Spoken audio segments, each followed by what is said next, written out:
Have you noticed that your type is basically a curated museum of red flags? The names change, the pattern doesn't. You promise yourself, never again, and then again. Have you ever stopped to wonder if that isn't bad luck, but your brain running an old program on autopilot? Today, let us unpack why we fall for the wrong people and how to rewrite the script without killing the magic. Here's the most dangerous truth about attraction. The brain loves what it recognizes, not what is good, what is familiar. If you grew up around unpredictable love warmth today, distance tomorrow, your nervous system quietly learned this is what closeness feels like. So as an adult, stable love can seem flat. The roller coaster, though, that feels like home. You don't choose it logically. Your body recognizes micro-expressions, tone, pauses, timing, and whispers. We know this dance. That whisper is often louder than reason. Common tells. You feel an intense pull toward inconsistent people. Calm partners feel nice, but no spark. You overperform to earn affection and feel oddly empty when it comes easily. The reframe is simple and hard at once. Attraction isn't a moral compass, it's a memory. If your memories equate love with anxiety, your chemistry might actually be the craving for resolution that never arrives. Now, the myth of chemistry. We treat butterflies like proof of destiny. But butterflies also show up before an exam you didn't study for. The cocktail of dopamine from anticipation, cortisol from stress, and adrenaline from the chase creates a high that looks like passion. The brain confuses intensity with compatibility. Chaos masquerades as connection. Uncertainty gets labeled mystery. Anxiety gets labeled spark. Big fights followed by big makeups feel deep, but it's often just relief, wearing intimacy's clothes. After a date, ask yourself, do I feel safe in my body, or do I feel hooked? Safety is quiet, hooks are loud. Scarcity plays its trick too. The rarer something seems, the more valuable the brain assumes it is.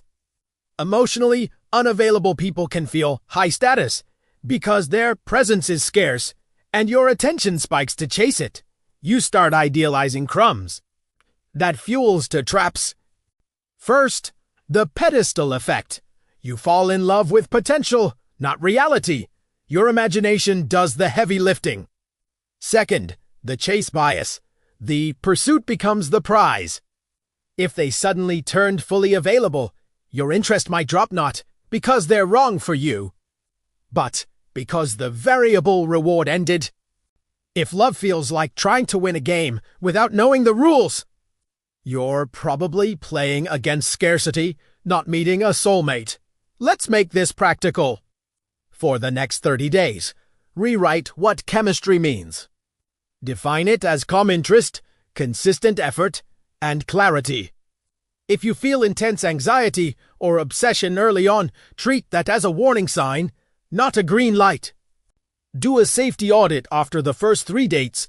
Can I predict when I'll hear from them? Do I feel more like myself or like a performer auditioning for approval?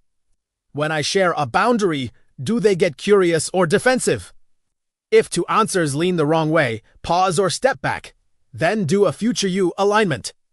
Write a short letter to your 6 weeks later self today. Ask, what would future me thank me for chasing fireworks or choosing someone who makes life easier, brighter, steadier? Read that letter before replying when you feel the old pull. Use language that protects your pace without drama. Try. Consistency is attractive to me. Can we keep our plans and communication predictable? Or, I like you, and I move slowly when I care. Let's pace this. Or, when plans change last minute, I feel off. Can we agree to confirm ahead? And keep a tiny red flag audit handy. You find yourself constantly explaining their behavior to friends. You spend more time trying to understand them than they spend trying to understand you. Your body relaxes when they leave, not when they arrive. Here's the twist. Falling for the wrong people isn't A failure, it's a signal. It means your brain is loyal to an old survival map. The goal isn't to kill desire.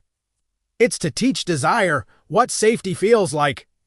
When safety becomes familiar, it also becomes attractive. That isn't boring, that's freedom. Try a 7-day experiment. Choose calm over chaos 3 times in a row.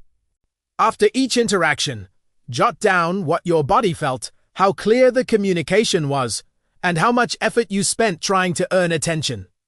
Watch your type shift as your nervous system learns a new definition of home.